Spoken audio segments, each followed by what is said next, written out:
बर्फीले तूफान में अकेला मुसाफिर और उसका वफादार साथी। एक रोमांचक कहानी।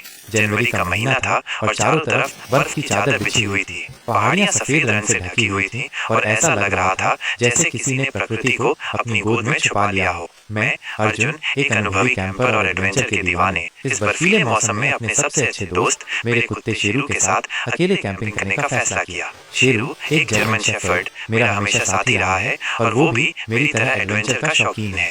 हमारा लक्ष्य था उत्तराखंड के दूरस्थ पहाड़ों में स्थित एक प्राचीन मंदिर तक पहुंचना, जो सर्दियों में पूरी तरह से बर्फ से ढक जाता है।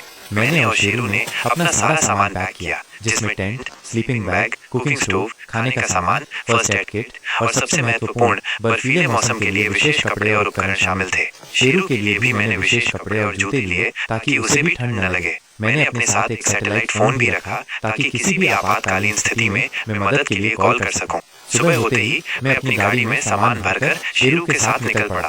रास्ता पहाड़ी था और बर्फ से ढका हुआ था, इसलिए मुझे बहुत सावधानी से गाड़ी चलानी पड़ रही थी। कुछ घंटों के बाद मैं एक छोटे से गांव में पहुंचा, जो मेरी यात्रा का अंतिम पड़ाव था। यहाँ से मुझे और शेरू को पैदल ही आगे जाना था। मैंने अपनी गाड़ी गाँव में ही छोड़ दी और शेरू और अपना भारी भरकम बैग लेकर पहाड़ों की ओर चल पड़ा। शुरुआत में रास्ता आसान था, लेकिन जैसे जैसे हम ऊपर जा रहे थे, रास्ता और भी मुश्किल होता जा रहा था।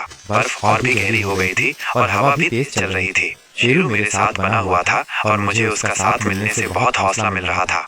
शाम होने से पहले ही मैंने अपने टेंट लगाने के लिए एक सुरक्षित जगह ढूंढ ली। मैंने जल्दी से टेंट लगाया और अंदर जाकर शेरू के साथ थोड़ी देर आराम किया। फिर मैंने कुकिंग स्टोव जलाया और अपने और शेरू के लिए गर्म चाय और खाना बनाया। शेरू भी मेरे साथ ही बैठा था और मेरी हर बात मान रहा था।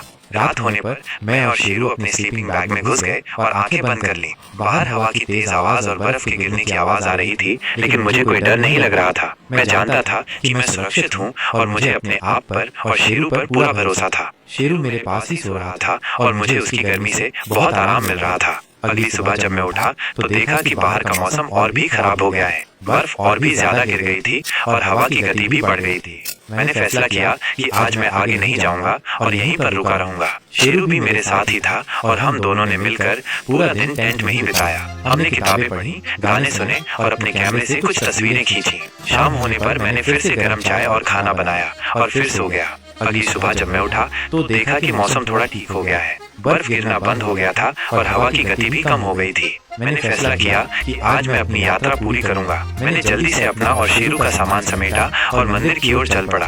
कुछ घंटों के बाद मैं और शेरू मंदिर पर पहुंच गए। मंदिर पूरी तरह से बर्फ से ढका हुआ था और ऐसा लग रहा था जैसे किसी ने इसे अपनी चादर में लपेट लिया हो। मैंने और शेरू ने कुछ देर वहां पर आराम किया और फिर वापस लौटने लगे। वापस आते समय मौसम फिर से खराब हो गया। बर्फ फिर से गिरने लगी और हवा भी तेज चलने लगी, लेकिन मुझे कोई डर नहीं लग रहा था। मैं जानता था कि मैं सुरक्षित हूँ और मैं अपने लक्ष्य को पूरा करके ही रहूंगा। शेरू भी मेरे साथ था और उसका साथ मिलने से मेरा हौसला और भी बढ़ गया था। शाम होने से पहले ही मैं और शेरू गांव में पहुंच गए। मैंने अपनी गाड़ी ली और शेरू के साथ घर की ओर चल पड़ा। यह एक बहुत ही रोमांचक और चुनौतीपूर्ण यात्रा थी और मैं और शेरू इसे कभी नहीं भूलेंगे। यह कहानी एक साहसिक कार्य की कहानी है, जो हमें प्रेरित करती है कि हमें अपने लक्ष्यों को कभी नहीं छोड़ना चाहिए, चाहे कितनी भी मुश्किलें क्यों ना आए। हमें अपने आप पर और अपने साथियों पर भरोसा रखना चाहिए और अपने सपनों को पूरा करने के लिए हमेशा प्रयास करते रहना चाहिए। ये कहानी एक आदमी और उसके कुत्ते के अटूट बंधन की भी कहानी है। शेरू सिर्फ एक कुत्ता नहीं था, वो अर्जुन का सबसे अच्छा दोस्त और साथी था। उसने हर मुश्किल में अर्जुन का साथ दिया और उसे कभी अकेला नहीं छोड़ा। शेरू की वफादारी और साहस ने अर्जुन को भी प्रेरित किया और उसे अपने लक्ष्य को पूरा करने में मदद की। यह कहानी हमें यह भी सिखाती है कि हमें प्रकृति का सम्मान करना चाहिए और उससे कभी भी डरना नहीं चाहिए। प्रकृति में बहुत शक्ति है और वो हमें बहुत कुछ सिखा सकती है। अगर हम प्रकृति के साथ सद्भाव में रहते हैं तो वो हमेशा हमारी रक्षा करेगी। यह कहानी एक प्रेरणादायक कहानी है, जो हमें सिखाती है कि हमें अपने जीवन में हमेशा सकारात्मक रहना चाहिए और कभी भी हार नहीं माननी चाहिए। हमें अपने सपनों को पूरा करने के लिए हमेशा प्रयास करते रहना चाहिए और अपने आप पर और अपने साथियों पर भरोसा रखना चाहिए।